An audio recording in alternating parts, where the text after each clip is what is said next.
വിജയം കൈവരിക്കാനായില്ലെങ്കിലും രഞ്ജി ട്രോഫിയിൽ അഭിമാന പോരാട്ടമാണ് കേരളം കാഴ്ചവെച്ചത്. ടീമിന്റെ ക്യാപ്റ്റൻ സച്ചിൻ ബേബിയുടെ വൈഫ് ഇപ്പോൾ നമുക്കൊപ്പം ചേരുകയാണ്.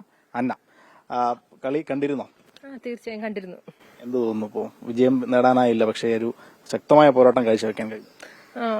ആക്ച്വലി എല്ലാരും പ്രതീക്ഷിച്ച പോലെ തന്നെ നമ്മളും വളരെയധികം പ്രതീക്ഷിച്ചായിരുന്നു. അപ്പൊ നമ്മൾ പ്രതീക്ഷിച്ചതിനേക്കാളും കൂടുതൽ കളിച്ച സച്ചിനും അല്ലെങ്കിൽ കൂടെ കളിച്ച 11 പേരും നമ്മളൊക്കെ ആഗ്രഹിച്ചതിനേക്കാളും വളരെയധികം ആഗ്രഹിച്ചിരുന്നു. പക്ഷേ എന്തുകൊണ്ടോ നമുക്ക് നേടാൻ പറ്റിയില്ല. എല്ലാരെയും പോലെ തന്നെ അതിലൊരു വിഷമം ഉണ്ട്. കേരളത്തിന് ഒരുപാട് പിഴവുകൾ സംഭവിച്ചു. തന്റെ ഭാഗത്തു നിന്നും ഒരു അനാവശ്യ ഷോട്ട് ഈ ഒരു അവസ്ഥയിലേക്ക് എത്തിച്ചു. അതുകൊണ്ട് തോൽവിയുടെ പൂർണ്ണ ഉത്തരവാദിത്തം താൻ തന്നെ ഏറ്റെടുക്കുന്നു എന്നുള്ളതാണ് സച്ചിന്റെ അവസാനത്തെ പ്രതികരണം ഇപ്പോൾ വന്നിരിക്കുന്നത്. അങ്ങനെയും പറയാം. ആ ഒരു നമുക്ക് ഇവിടെ നിന്ന് പറയുമ്പോൾ നമുക്ക് അങ്ങനെ പറയാൻ പറ്റും. പക്ഷെ ആ മൂമെന്റിൽ എങ്ങനെയാണ് ആ 11 പേരും നമ്മള് ഒരുപോലെ തന്നെ ആ ഒരു കപ്പ് വേണമെന്ന് ആഗ്രഹിച്ച് തന്നെ കളിച്ചവരാണ് എല്ലാവരും. സച്ചിനെ പോലെ തന്നെ എല്ലാവരും അങ്ങനെ തന്നെ കളിച്ചതാണ്. പക്ഷെ അങ്ങനെ എവിടെയോ ഒരു പിഴവ് പറ്റി, അതില് വിഷമമുണ്ട്. ചരിത്രത്തിൽ ആദ്യമായാണ് ഈ ഒരു ലെവലിലേക്ക് കേരളം എത്തുന്നത്. അപ്പം ഈ കളിക്ക് വേണ്ടി ഇവിടുന്ന് പോകുമ്പോൾ സച്ചിൻ എന്തെങ്കിലുമൊക്കെ പ്രതീക്ഷ പങ്കുവച്ചിരുന്നു? തീർച്ചയായിട്ടും ഇപ്രാവശ്യം കപ്പ് കിട്ടും എന്നുള്ളൊരു പ്രതീക്ഷ ഉണ്ടായിരുന്നു.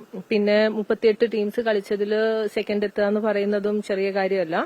അതിൽ തീർച്ചയായിട്ടും സന്തോഷമുണ്ട്. സച്ചിനും വലിയ പ്രതീക്ഷയായിരുന്നു ഈ വർഷം. കുഴപ്പമില്ല, നെക്സ്റ്റ് ഇയർ ഇപ്പൊ ഇതിലേക്ക് വന്നല്ലോ. ഇപ്പം എല്ലാവർക്കും കൂടെ കളിക്കുന്നവർക്കും ഒരു കോൺഫിഡൻസ് ഉണ്ട്, നമുക്കും എത്താൻ പറ്റും എന്നുള്ള ഒരു കോൺഫിഡൻസ് ഉള്ളത് കൊണ്ട് തന്നെ തീർച്ചയായും നെക്സ്റ്റ് ഇയർ കപ്പ് പ്രതീക്ഷ. ഈ ക്യാപ്റ്റൻ എന്നുള്ള നിലയിൽ ഏതെങ്കിലുമൊക്കെ വലിയ ടെൻഷനുള്ള ഒരു ചുമതല കൂടിയാണല്ലോ. അതൊക്കെ എപ്പോഴെങ്കിലും കഴിഞ്ഞ ദിവസങ്ങളിൽ പങ്കുവച്ചിരുന്നു? അന്ന് ലീഡ് എടുക്കാൻ പറ്റാത്ത സമയത്ത് ഭയങ്കര ഒരു ബുദ്ധിമുട്ടുണ്ടായിരുന്നു. ഞാൻ എന്തുകൊണ്ടാണ് അങ്ങനെ ഒരു ഷോട്ട് കളിച്ച ആ ഒരു ഇതുണ്ട്, ആ ഒരു വിഷമം ഉണ്ടായിരുന്നു.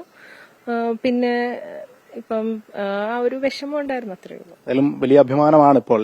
തീർച്ചയായിട്ടും അഭിമാനമാണ്. കാരണം 38 ടീംസിൽ നമ്മൾ അതിലെത്തുക എന്ന് പറയുന്നത്, അത് ഇത്രയും വർഷം കൂടി കേരളം എത്തുന്നതിൽ അഭിമാനമുണ്ട്. ഉടനെ തിരികെ കേരളത്തിലേക്ക് വരുമോ? നാളെ വരും എന്നാണ് പറഞ്ഞത്. വലിയ സ്വീകരണം ഉണ്ടാവുമല്ലോ സ്വാഭാവികമായല്ലേ? ഉണ്ടാവും പറഞ്ഞ്. Okay, thank you. എന്തായാലും കേരളം ഇനിയും അത്ഭുതങ്ങൾ സൃഷ്ടിക്കട്ടെ. കൊച്ചിയിൽ നിന്നും മാഹിൻ ജാഫറിനൊപ്പം അശ്വിൻ പാലാഴി, 24.